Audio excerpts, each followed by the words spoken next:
The Trans-en-Provence Landing. On the 8th of January 1981, a French farmer named Renato Nicolai was working in his garden near the village of Trans-en-Provence. It was a quiet afternoon in the south of France when he heard a strange whistling sound coming from above.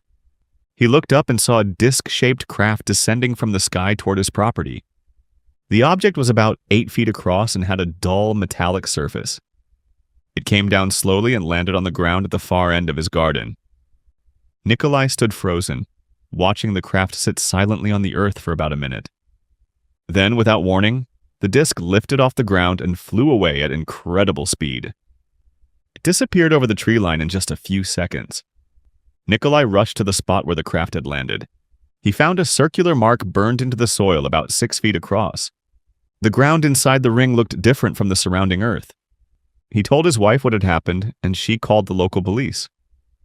Officers arrived and saw the marks on the ground with their own eyes. The case was handed over to GEPAN, the official French government agency that investigated UFO reports. Scientists from GEPAN collected soil and plant samples from the landing site. Their test revealed something remarkable. The soil inside the circle had been heated to extremely high temperatures. The heat was far greater than any normal fire or tool could produce. Even more surprising were the results from the plant samples. The plants near the landing site showed biochemical changes at the cellular level.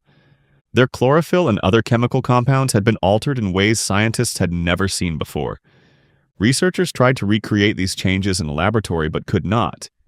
No known heat source or radiation could produce the exact same effects on the plants. The Trans-en-Provence case became one of the most scientifically documented UFO events in history. It was investigated by an official government agency using proper scientific methods. The physical evidence was real, measurable, and impossible to explain.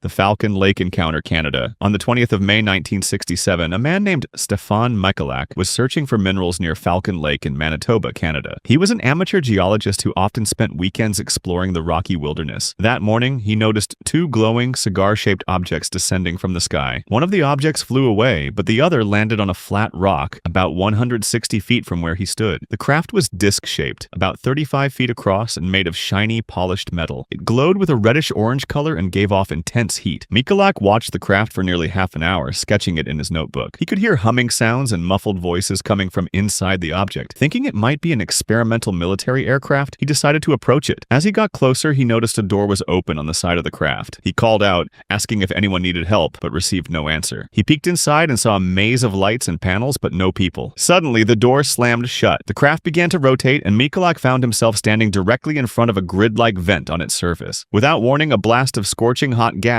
shot out from the vent and hit him in the chest. The force knocked him backward and set his shirt on fire. He ripped off his burning clothes as the craft lifted off and flew away. When he looked down at his chest, he saw a horrifying burn pattern. The burns were arranged in a perfect geometric grid, matching the pattern of the vent that had blasted him. Michalak stumbled through the woods for hours before finding help. He was rushed to a hospital where doctors found he was suffering from radiation sickness. He had nausea, headaches, weight loss, and burns that took weeks to heal. The grid-shaped burn on his chest became one of the most famous pieces of physical evidence in UFO history. Doctors confirmed the burns were real, but said they matched no known cause. Investigators found the landing site and discovered radioactive debris on the rocks. The Canadian government investigated the case but never provided a full explanation. The Delphos ring case.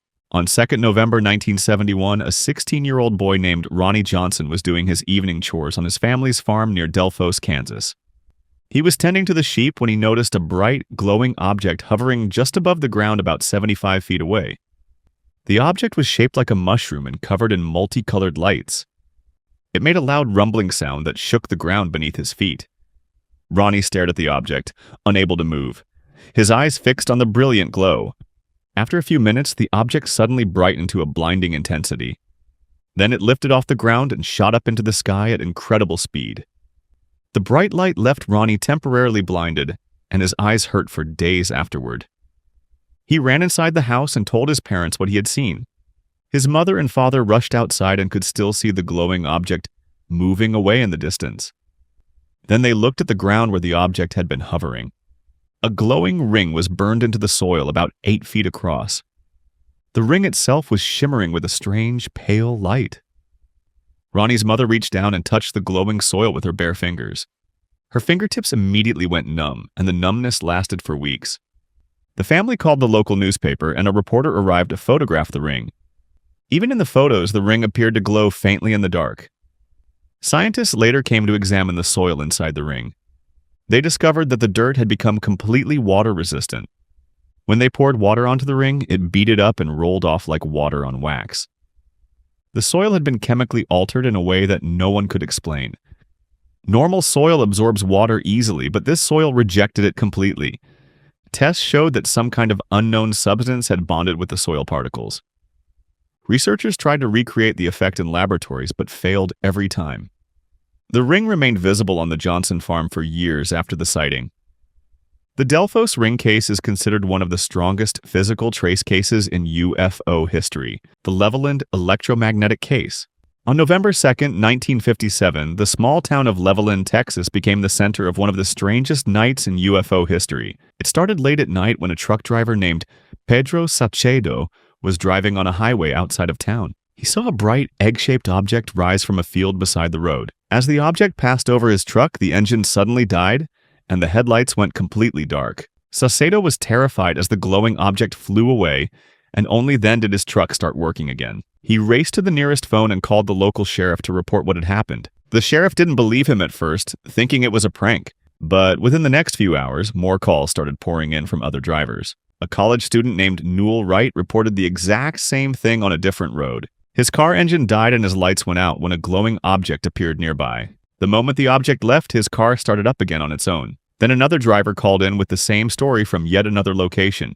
And then another, and another. By the end of the night, at least 15 people had reported nearly identical encounters. They were all driving on different roads around Levelland, miles apart from each other. None of them knew each other, and none of them could have coordinated their stories. Every single one described a glowing, egg-shaped object that shut down their vehicles, and every time, their cars restarted perfectly after the object moved away. Sheriff Weir Clem took the report seriously and drove out to investigate himself. He also saw a strange glowing object in the distance, though his car was not affected. The Air Force sent investigators to Levelland, but quickly blamed the sightings on ball lightning and electrical storms. However, weather records showed that the sky was clear that night with no thunderstorms in the area. Investigators also found electrical damage in several of the vehicles that had been affected. The damage was consistent with a powerful electromagnetic pulse, something no weather event could explain.